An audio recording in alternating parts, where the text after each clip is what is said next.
Баруун өнгөрний гаргасан баг болцоот нь Монголын анхны мөнгөн тэмдэгт мөнгө их андуурал их байна. Үнэн дээр бол болцоот нь мөнгөн тэмдэгт бус тухайн үеийн засгийн газраас дотооддоо гаргасан өрийн бичиг байжээ. Баруун өнгөр нь улааныхантай байлдахын тулд Азийн морин дивизээ санхүүжүүлэх шаардлагатай болж мөнгө осохын тулд богино хугацаанд өрийн бичгийг гаргасан байж болно. Хэрвээ ялаад ирнэ гэж бодсон бол тэр шүү дээ. Үүнээс үүдсэн болзоот барууных гих андуурал байна. Гэвч болзоотыг барууныг хүрээнээс явснаас 1-2 сарын дараа гаргасан байдаг. Мөн өрийн бичгийн хүү төлбөрийг ардын засгийн газар 2 жилийн дараа өөрөөр хэлбэл 1923 онд төлж дуусгасан байна.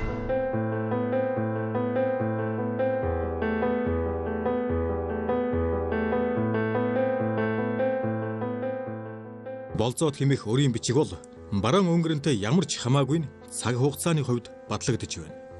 Баруун өнгөр нь голдуу цэргийн зорилгоор хүрээнд элдв үйлдвэр засварын газар, холбооны газар нээж байсан ба Азийн морд дивиздэд зохих сэлбэлт хийгээд 3 дугаар сарын ихээр умард зүгт аялан байлдахаар морджээ. Барууны цэргийн сүүлч 3 дугаар сарын 21-нд хүрээнээс гарч явсан ба улаантнуудад бут зохиулаад сэлэнгээр ухрах замд 6 дугаар сарын 18-нд Сундаг гүний өдөржсөн Монголын морд дивизионтой таарч баригдсан ба монголчууд түүнийг Шитинкиний корпус тушаажээ. Юум болзооттой мантайл явсан хэрэг. Өрийн бичгийг 1921 оны 5 дугаар сарын 20-оос 11 дугаар сарын 20 хүртэл 6 сарын хугацаатай гаргажээ. Облигацт гарын үсгийн зураг талбигсан сангийн яамны сайд Чин Ван Лувсан цэвэн богд эзэн хаантнаа олон өргөгдсөний 11 оны 4 дугаар сарын 17-нд айлтхан засгийн газрын бадлахад тэмдэгт гаргах тухай мэдэгдэж зөвшөөрөл ирсэнд богд хаанаас 4 хоногийн дараа уг хүссэн сор болгох тун хэмээн мотрлснаар Монгол улсын засгийн газар өрийн бичиг гаргажээ. Гэхдээ энд тухайн үед Монголд мөрдөж байсан тооллын уламжлалаас шалтгаалan аргын тооллоос 1 сарын зөрүү гардгийн учрыг хойно тайлбарлая. Монголын анхны өрийн бичиг үнэт цаас. Бага болзоот магадгүй Монголын засгийн газрын анхны үнэт цаас юм. Тэр үед ардын засагч гэж юу байлаа? Авдаг өгдөг нь хэд байлаа гэж ойлгодогч. Өр тавьсан нь богдын нарийнда манчир хутагт цэрэн доржийн тэргүүлсэн засгийн газар. Өрийг барагдуулсан нь ардын засаг байв. Өрийн төлбөрийг сунжруулан хойшлуулж, бодоо чагдаржав нарын засгийн газар дамжуулан төлсөөр шалхан цудах дамдан базар засгийн газрыг тэргүүлж явах үед бүрэн барагдуулжээ. Ингэж сунжруулагч боломж засгийн газарт байжээ. Хэдий өрийн бичгийн хугацаа хагас жил авч цаашид 5 жил сунгаж болохоор үйлдсэн ажээ. Түүнээс хойш хүчингүй болохыг урдчлан заажээ. Энэ болзоот нь коммунист түүхээр хэрчин заагалсан хуучин феодал ба шинэ ардын төрийг эсрэг тесрэг эвлэршгүй дайсан байсан тухай ойлголтыг няцаах Монголын төр засгийн уламжлал хэлхээ холбоог харуулсан нэгэн сонин баримт юм. Уг бичиг нь ердөө жилийн 6% хүүтэй хагас жилийн хугацаатай өрийн баталгаа бичгэлтэй. Харин тэр хагас жилд нь лавл өмнөх 100 жил дохиогоогүй олон үйл явдал Монголд болжээ. Тухайн үе засгийн газрын өрийн бичгийг болзоот тэмдэг хэмээн нэрлэжээ. Эндээс дүгнвэл нэгт баг болзоот барууных биш, хоёрт баг болзоот мөнгөн тэмдэгт биш болох нь батлагдж байна. Энэ түүхээс үзвэл хөрөнгийн зах зээлийн тухай ойлголт 1992 онд бус ардын засгийн газар байгуулагдж байсан 1921 оноос болзоот гэх үгээр монгол үгийн санд орж иржээ. Энэ цагт бид өөрсдийгөө хөгжчихсөн гэж ойлгоод байна. Гэтэл энэ зууны эхэнд тухайн үеийн Монголын төрийг барьж байсан эрхмүүд санхүүгийн зах зээлд ухаантайхан тоглолт хийж байсан бололтой. Өнөөдөр л гэхэд манай олон хүн энэ өрийн баталгаа бичгийг мөнгөн тэмдэгт хэмээн андуурч байгаа нь дээр нь бичсэн зүйлсээс болсон байж тун магадгүй. Учир нь болзоот тэмдгийн ард талд энэхүү баг болзоот баталгааны тэмдэг болвоос аливаа албаны газрууд бүх гайл татврын зэрэг дор бэлэн мөнгөний зүйлтэй адил тооны ёсоор авмуй гэж бичснээс болсон бололтой. Засгийн газрын баталгаад өрийн бичиг нь өөрийн дүнгээр мөнгөн тэмдэгтийн адил үүрэг гүйцэтгэх ухаалаг зохицуулалт хэрэгжилжээ. Харин цааш уншвал дор нь үүнийг эзэмшигчийн төлбөрийг үндэсний валютаар төлнө гэж англиар бичснийг ухаж ойлгох хүнгүй будсан бололтой. Мөнхөө дор нь $100 гэж бичснийг шууд Америк эсвэл тухайн үед хятадын яншихо тэмээх мөнгөн зоосны адил төлбөрийн үүрэг гүйцэтгэж байсан таяг тэмээх Мексик мөнгөн зоосыг хэлсэн гэж ойлгоод байх шиг байдаг. Гэтэл яахаараа доллар манай үндэсний мөнгөн тэмдэгт байдаг үлээ гэсэн асуулт гарах нь зүй.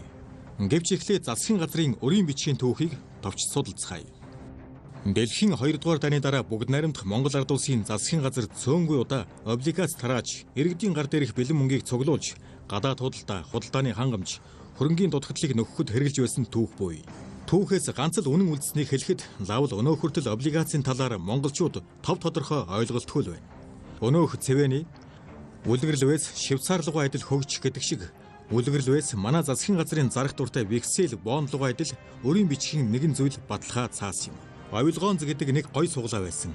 Сүүлд хүүхэд тоглоо дуусгасан энэ төр гэж ярьдаг нь коммунизмын жилүүдэд манай засгийн газраас удаа дараа гаргасан улсын зээлэлгийн баталгааг хэлж байгаа юм. Феодализмын үед ч коммунизмын үед ч өрийн бичиг гаргаж баталгаа тарааж байсныг бодвол манай дотоод өр цоо шин юм биш ажээ. Данзангийн доллар ба баг болзоод тэмдэг 10, 25, 50 100-ын дэвсгэр дээр гарч байсан бөгөөд 10, 25 дэвсгэртийг баг болзоод 50 100-ын дэвсгэртийн доллар хэмээн нэрийддэг байжээ гэдэг дүгнэлт байдаг нь учир утга багтай.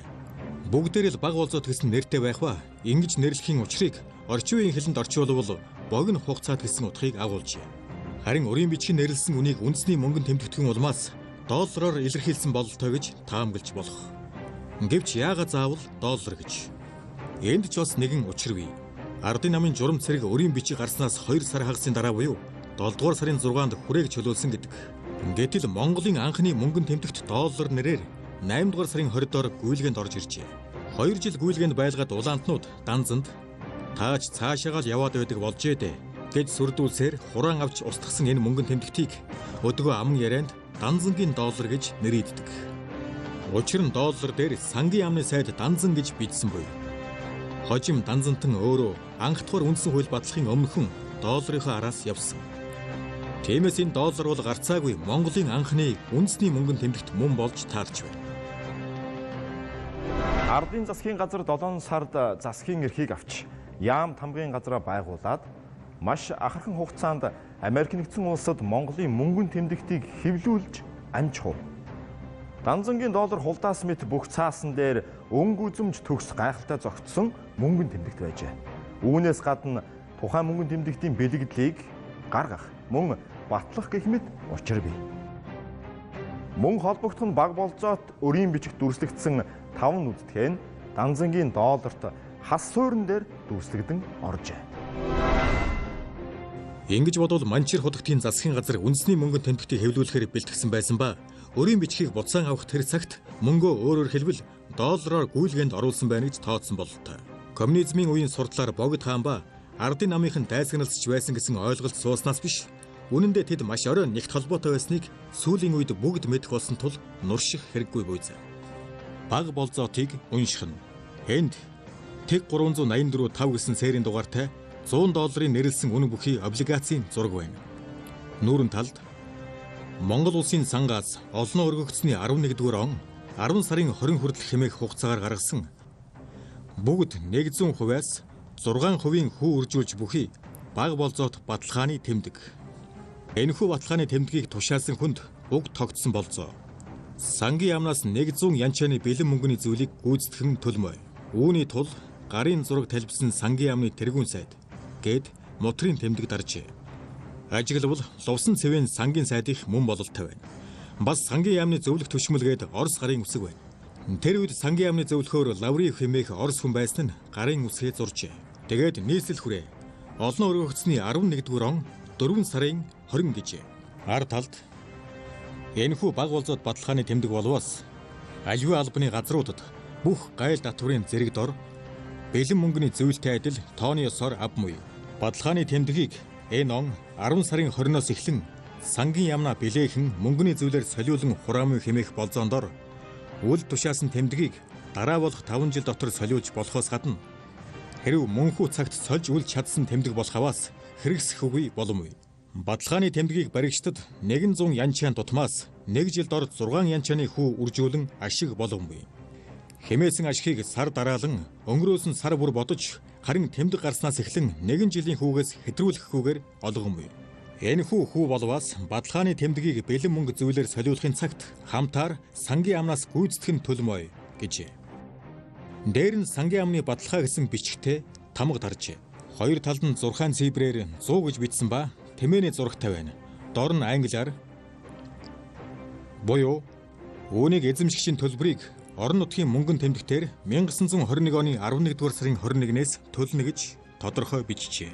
Энд бас нэг анхаарал татсан хэсэг байгаа нь Монгол үчээр 10-р сарын 20 хүртэл гэсэн атал Орос англи бичгтээ Григорийн тооллын 11-р сарын 20 гэсэн байна. Энд олон өргөгдсөний тооллын зөрүү гарч байж тун болзошгүй. Өөрөөр хэлбэл Монгол улс тусгаар тогтнолоо 1911 оны 12-р сарын 29-нд зарласан тул Европын 1911 оны 12-р сарыг олон өргөгдсөний 1-р оны 1-р сар гэж тооцоод шууд 1912 оны 1-р сарыг буюу ердөө 3 хоногийн дараа олон өргөгдсөний 2-р оны 1-р сар гэж тоолсон байх учиртай.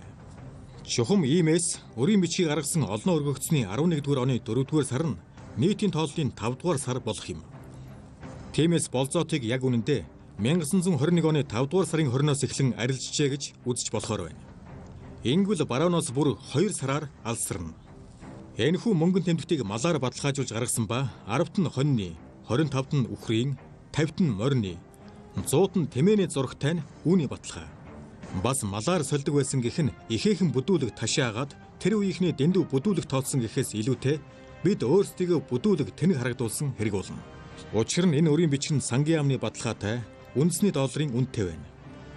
Гагцхүү ялгах үнийг тодруулахад малын зураг хэрэг болсон бололтой. Болзоотын модон барыг хүрээний модон барын даамал сэлбэрч хар гар тэмээх лувсан гомб уралсан байна. Анхны мөнгөн тэмдэгт данзангийн долларын зургийг ч энэ хүн гаргасан байх магадaltaй юм. Гэвч баг болзоот тэмдгийг гараар баралсан мэт харагддаг. Магадгүй тэр болхтуу хэвлэл нь хүрээний хэвлэх үйлдвэрийн технологийн чадамжтай холбоотой ч байж болно. Харин долларыг гадаадд зарим хүн Оросд хэвлэсэн гэдэг. Доллар бол маш гоёмсог мөнгөн тэмдэгт болсон байдаг.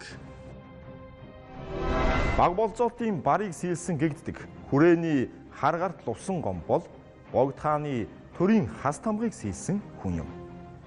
Богд хаан төрийн хас тамга шашны алтан тамга өргөсний нөгөөг Бараашир гүн хэрхэн цутгуулсан тухай өмнөх нэвтрүүлэгт өгүүлсэн билээ. Дотоод хэргийн яамны сайд Даалам Цэрэнчимэд төрийн хас тамгыг харийн хүнээр бус Монгол дархнаар сийлүүлнэ гэсний үүднээс чулуучин хайж Ванган аймгаас лувсан гомбыг олсон гэдэг. Харгарт лувсан гом хэмээх энэ хүн урд нь хүрээний сангаас үлэмж хэмжээний мөнгө зээлдэн авч 8 хийхээр Бээжин ороод ашиг алдаж нутагтаа буцах чадлагүй 3 жил суухдаа чулуу урлах эрдэм сураад багжаа авч ирсэн гэдэг. Тэрээр тамгаа хийж дуусгасанд дотоод яамны сайд Цэрэнчимд үзээд соён бүсгийг тамгын хүрээнд багтаагаагүй зэрэгцээ дэндүү удаан хийлээ хэмээн лувсан гомбыг донгодсонд хариуд нь тамгын үсэг хүрээндээ багтаагүй явдал болвол манай улсын хил гадагшаа тэлхийн шинж тэмдэг гэж маргасан гэдэг домог байдаг. Үнэн дээр яс уламжлалаар соён биеийн бэрэг тэмдгийг дэтгэж хийсэн мэт харагддаг. Хаш тамга хийсэн лувсан гомбод шан харамж өгсөнгүйд гомдсон лувсан гомб хаан төрийн тамга урлсан хүнийг нэг бол насан туршсан цалин пүнлөө өгч асран тэтгдэг. Эсвэл толгойг нь авдаг гэсэн хуучны үг бий. Хэрхийг хаан эзэм нь өөрөө мэдтгүү хэмээн айлтгал өргөжээ. Богд хаанаас түүнд насан туршсан сар бүр 30 янчаан олгох зарлиг буулгасан ажээ. Тэрээрийн тусгай ирэх ямба 1921 онд ардын засаг мандтал эдэлжээ. Харин ардын засгийн газрын 1921 оны 7 дугаар сарын 30-ны өдрийн 8 дугаар хурлын 14 дугаар зөвлөлд тамга хийсэн лам лувсан гомб дарга өндөр гонгор нарын нэгэн биеийн гавьяа хишигт үрд салин эдлүүлэх нь нийлэлцэхгүй учраа сангийн яамнаас тэдэнд хэр зогсоор мал имийг олгоод хоошид татсан зогсоохоор тогтов гэж заасан байдаг аж. Харин өдгөө Богд хааны хас тамга Монгол банкны Эрдэнэсийн санд хадгалагдж байна. Бас нэгэн сонирхолтой мэдээ байна. Монголын үндэсний мэдээллийн Монтой агентлагаас эрхлэн гаргаж байсан 7 хоног тутмын хураангүй сэтгүүлийн 1923 оны 2 дугаар сарын 25-ны нэм гарагийн 69-р дугаарт нэгэн мэдээ байна. Засгийн газрын үйл ажиллагаа болонд облигацийг хураана гэсэн мэдээг бүрэн эрхээр нь сэрвүүлвэл өнгөрний үед гаргасан богино хугацаат зээлийн суглааг хүлээн авахыг зогсоож хүлээн авсан облигацуудыг устгах тухай хүсэлтийг сангийн ам тавьжээ. Суглааг солих явдлыг зогсоох нь хүн амын аж ахуйд аливаа дасалтал гаргахгүй гэж үзээд засгийн газар сангийн яамны хүсэлтийг хүлээн авахар шийдвэрлэжээ гэсэн байна. Мөн 1923 оны 4 дугаар сарын 29-ны мэдээнд ойрын ирээдүйд өргөөгийн дунд сургуульд 2 давхар том барилга барьж өгнө. Барилгын төсөвт $50,000 төсвөлөд байна гэжээ. Энэ мэдээнээс үзвэл засгийн газрын облигацийн төлбөрийг ардын засаг болцсон ёсоор 6% хүүтэйгээр 1923 оны хүртэл доллараар яг 2 жил төлжээ. Одоо олон хүний нүд оройдоо гармүй. Барууны өрийг ардын засаг төлөх ямар учиргүй. Эндээс гарцаагүй дараах дүгнэлт гарч байна. Баг болзоод хэмээх баталгаат өрийн бичгийг бараан өнгөрнийг явсны хойно Монголын засгийн газар санхүүгийн хүндрэлээ шийдэх зорилгоор гаргасан байна. Нөгөө учраас бараан өнгөр нь улсын бүх орлогыг дайны зардалд авч явсны хойно хоосорсон сангаа тэтгэх ухаан сийлж энэхүү аппликацийг гаргасан ч байж болох. Тухайн үед засгийн газарт гадаад дэмжлэг их юм байсангүй. Зээлэг өгөх улс оронч байгаагүй. Төвдөөс өөр улс хүлээн зөвшөөрөөгүй цаг билээ. Хятадтай байлдаж хөөн гаргасан Улаан Оростой хутгтын засгийн газар харилцаагүй. Тэрч байтугай облигац нь дам утгаараа алс орнуудын бүгд найрамд хулстай хийсэн дайныг санхүүжүүлэх хэрэгсэл болсон байхыг ч үгүйсэхгүй харагдаж байна. Япон сүүшүжаныг дэмжсэн учраас монголчууд дургуутсаж харилцаа байсан. Харин санхүүгийн хувьд Америк баримжаатай болохыг хичээж байсан мэт. 1921 оны 4-р сард гаргасан өрийн бичгээр боссон мөнгөөр ардын засагч тэнхрэх бололцоо олжээ. Харин анхны мөнгөн тэмдэгтийн зураг эхийг бэлэн болгоод сангийн амны тэргүүн сайд данзан хүү сангийн нярв даваа гэсэн бичгтээ гаргасан байна. Өөрөөр хэлбэл долларын зургийг ардын хувьсгалаас өмнө гаргаж хэвлэхийг ардын хувьсгалын дараа хэвлэжээ. Учир нь доллар дээр олон өргөгдсөний бус Монгол улсын 11-р онд хэвлэв гэжээ. Шин засаг байгууламгцаа дорны уламжлалаар оны цолыг ингэж өөрчилсөн юм. Гэхдээ оны цолыг 1924 оны анх дахь үндсэн хуулиар албан ёсны болгож хуульчилсан билээ. Мөнхүү долларын дээр хүүгийн нэрвийн нэрийг хэвлсэн нь баг болзоотын хүүг төлөх учирт байж болзошгүй байна. Баг болзоот ба данзангийн долларын хээ зохиомжийг харвал ийм л байхаас аргагүй. Гагцхүү облигацийг хүрээнд модон бараар хэвлэж байсан. Долларыг гадаадад хэвлүүлсэн тул өнгө үзэмж чанарын хувьд өөр мэт харагдаж болзошгүй. Одоо харин судлаачдад баг болзоот облигац хэдэн хувь борлогдсон, хичнээн хэмжээний мөнгө цугласан, түүнийг юунд зарцуулсан зэргийг тогтоох учиртай байх. 1923 оны хүртэл 2 жил төлж барагдуулахыг бодоход овоохон борлсон байх талтай юм. Хожим 1950-аас 1970 оны эцэг хүртэл хэд хэдэн удаа облигац гаргасныг бодвол бас ч муугүй туршлага байж болох талтай юм. Өнөөх хачиг дуулзангийн өхөн хөөцөлдөг. Язрах шахтлаад харгалсан 9 сайхан шарн 5-1 бүрэн цэн цагаан мөнгөний ханштай 25 долларын үнэтэй жилийн 6% хүүтэй 9 чирхэг облигац биш биз? Өөрөөр хэлбэл тухайн үед 5 долларыг цэн мөнгөний ханштайгаар гүйлгээнд хэрэглэж байсныг бичиг үсэг тайлагдсан хэн бүхэн уншаад ойлгомоор.